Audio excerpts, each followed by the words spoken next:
Yo, everyone, what's going on? Thanks for checking in our latest TDR Trade To Black podcast presented by Dutchie, our big weekly recap of the biggest developments in cannabis. I am your host, Shad Dales, and this week we're going to talk about Florida's ongoing legalization chaos, Pennsylvania's next steps towards adult use, a Supreme Court showdown, and a major corporate update from Rubicon Organics, High Tide, and more. So, another interesting week. Yes, I know there's no reform news, but things keep marching along. So with that, let's get into our latest TDR Trade To Black podcast presented by Dutchie. But first, a quick word from Morgan & Morgan. Hey everyone, there's a reason smart investors celebrate when their portfolio jumps 40% in a year, just like there's a reason Morgan & Morgan is America's largest injury law firm. Think about it. When you're investing, you want the right team in your corner. The same is true if you're injured in dealing with an insurance company. And that is where Morgan & Morgan comes into the equation. Why? Well, they've got more than 1,000 attorneys in over 100 offices nationwide, and they've been fighting for people for over 35 years. And their track record is hard to ignore. Let me explain a little bit further. Case in point, in Florida, a client was offered $350,000, but walked away with $12 million.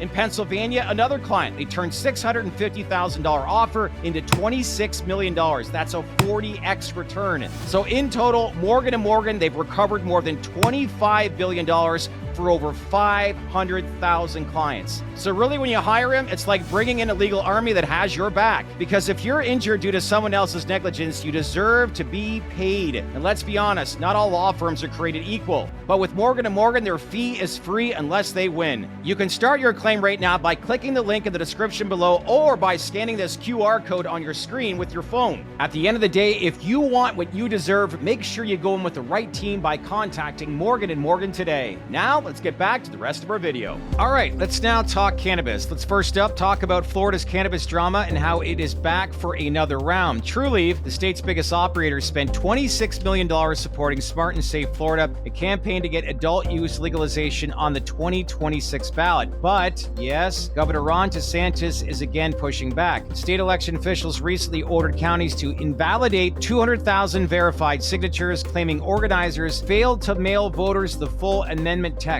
Believe this? The campaign says that the rule doesn't even exist in Florida law, calling the move unlawful and political. And oh yeah, it's political. And get this, meanwhile, reports of a grand jury investigation suggest that DeSantis allies may have delivered $10 million in Medicaid settlement funds into a charity run by Casey DeSantis, which later helped fund anti-legalization efforts. And the truth shall set you free. So despite surpassing 75% of required signatures, the state's Department of State still hasn't sent the measure to the Supreme Court for review. If that delay runs past April 1st, guess what? The initiative dies. So this is about to heat up because once again, Florida's legalization debate is tied up in lawsuits, bureaucracy, and election year politics, where the only clear winners in all this, let's face it, are the lawyers. All right, let's now move to Pennsylvania. Lawmakers are finally giving cannabis some oversight and some adult supervision. The Senate Law and Justice Committee, they voted 10-1 to create a Cannabis Control Board, a new agency that will manage both medical marijuana and hemp-derived THC products. All right, some progress here. Republican Senator Dan Laughlin says the current system is too slow and inconsistent. Yes, it is. The new board would set testing, licensing, and labeling rules that bring the unregulated hemp THC market, the Delta 8 gummies, and vape shop edibles under real control. So all these people supporting the hemp industry that work in it, that support good actors, it's time to come down on the bad actors. It is time. And also one thing to clarify as well with this control board, it doesn't legalize adult use yet, but it lays the foundation for it, giving Pennsylvania a structure that could flip the switch quickly when lawmakers are ready. And let's hope they're ready soon. With Ohio and Maryland already collecting cannabis tax revenue, let's face it, PA is clearly feeling the pressure to catch up. A lot of consumers that are crossing state borders. So, as Governor Shapiro said, it's time to pass adult use cannabis. The state needs the money too. Now let's focus on Ohio. Less than a year after voters approved legalization, lawmakers are rewriting the rules. So a state going in a different direction. The Ohio House passed a cleanup bill 87-8 that strips consumers' protections, recriminalizes out-of-state possession, and bans public smoking, even some private vaping. On hemp products, it restricts THC beverages to dispensaries, caps potency at 5 to 10 milligrams, and adds new excise taxes. Governor Mike DeWine, he calls it needed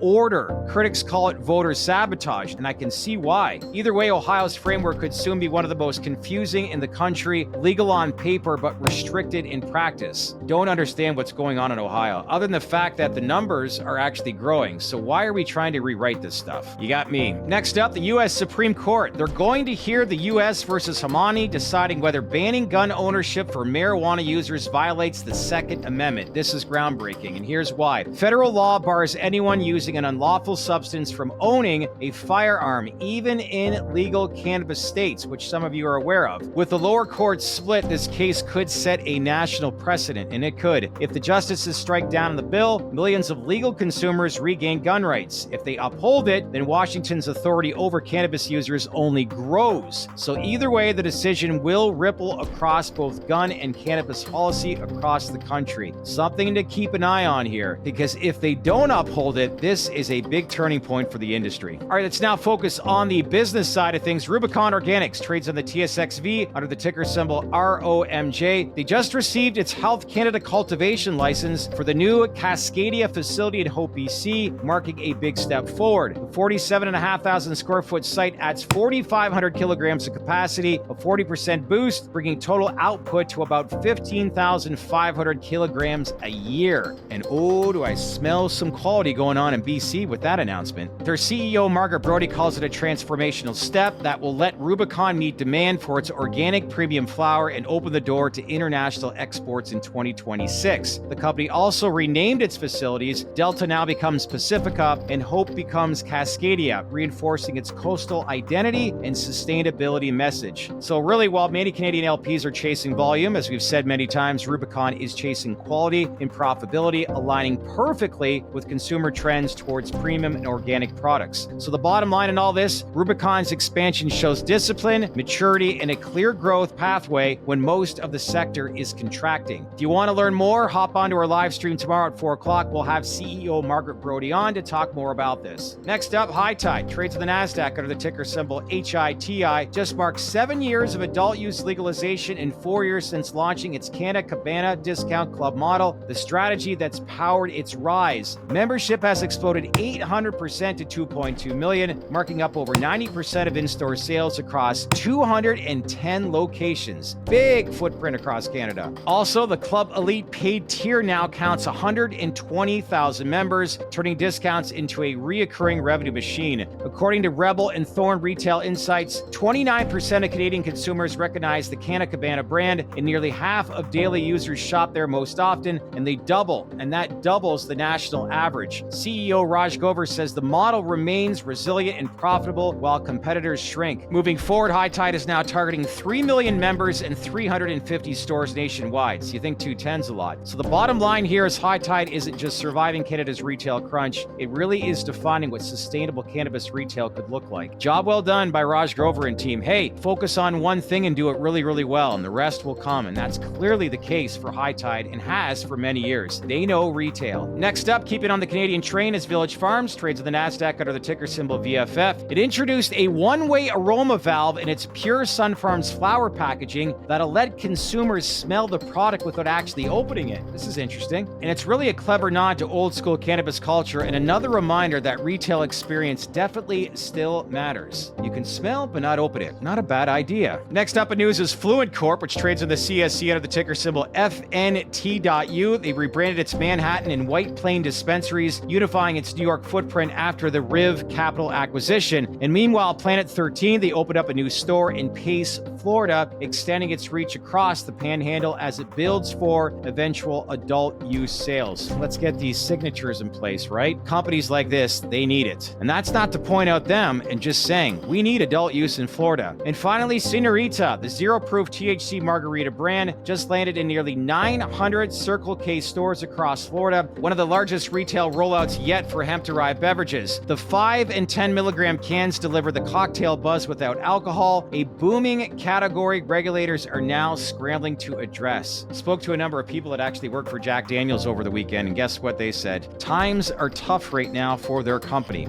Wonder why. All right, to wrap things up for this week, again, from Florida's courtroom politics to Pennsylvania's new oversight and standout corporate moves from Rubicon and High Tide, one theme is clear. Cannabis, as we know, continues to evolve, and the companies with structure, scale, strategy are the ones that are breaking through, especially in these times when we continue to hear, yes, reform. All is quiet right now, and I know there's some investor fatigue going on right now, but these companies can't sit around and wait for the administration in the U.S. to make a decision. That is why this industry needs to be built on fundamentals and not news. But let's face it, if we do get cannabis rescheduling, this industry is going to move on news. But until then, it's business as usual, because this has been the latest TDR Trade To Black weekly recap presented by Dutchie. I'm your host, Shad Dales. Make sure to scan this QR code as well and become a daily baked-in newsletter subscriber. Gives you all the latest information on the business and reform side of the cannabis industry, which is delivered to your inbox weekdays, Monday through Friday at 8 a.m. Eastern Time. Make sure you stay connected. Get all this information on a daily basis. Also, if you like this breakdown, give it a like, subscribe, and smash on that bell for all notifications. We appreciate it here at TDR. All right, enjoy the rest of your weekend. I will see you all back here tomorrow with Margaret Brody